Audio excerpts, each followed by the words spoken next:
वडील अण्णासो गिड्डे खासगी वाहनावर चालक म्हणून काम करायचे. घरची जेमतेम कोरडवाहू शेती. या कुटुंबात राकेश जन्माला आला. कष्टाने शिकला, संघर्ष केला आणि तहसीलदार झाला. गावाला त्याचे भारी कौतुक. त्याच्याकडून प्रेरणा घेत अनेक तरुण स्पर्धा परीक्षेच्या तयारीला लागले. अनेकांनी यश मिळवले. त्याचे काम लक्षवेधी होते आणि त्याचा संसारही आता बहरू लागला होता. पण नियतीला हे मान्य नव्हते.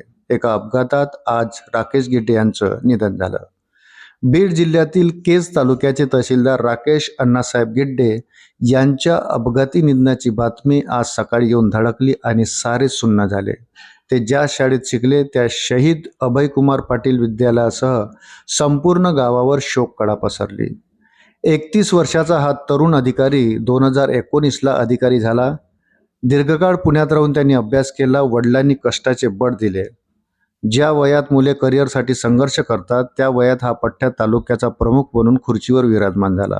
त्याच्या हाती जे होतं ते त्याने करत शेतकऱ्यांना न्याय देण्याचा प्रयत्न केला. अडल्या नडल्या लोकांच्या कल्याणाचे निर्णय गतीने राबवले. बांधावर जाऊन काम करणारा तहसीलदार अशी मराठवाड्यात ओळख निर्माण झाली. बीडमध्ये काम करणं सोपं नव्हतं.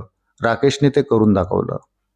3 वर्षापूर्वी थाटामाटात लग्न झाले. 2 वर्षाची मुलगी आहे त्याला. पोरगा तहसीलदार झाल्याने कुटुंबाचे नशीबही पालटले.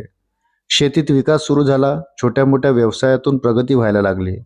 तो दूर मराठवाड्यात असला तरी गावातील अनेक उपक्रमांना त्याचे पाठबळ असायचे. कोरोना संकट काळात त्याने तिथून औषधे, वैद्यकीय सुविधांसाठी मदत उभी केली होती. राज्यातील कित्येक होतकरू तरुणांना तो स्पर्धा परीक्षेच्या तयारीबाबत मार्गदर्शन करायचा. त्याच्याकडून खूप मोठ्या अपेक्षा होत्या. पण नियतीच्या मनात काही वेगळंच होतं.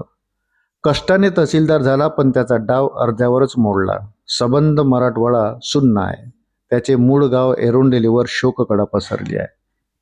अशाच नवनवीन अपडेटसाठी व्हिडिओला लाईक आणि चॅनलला सबस्क्राईब जरूर करा. धन्यवाद.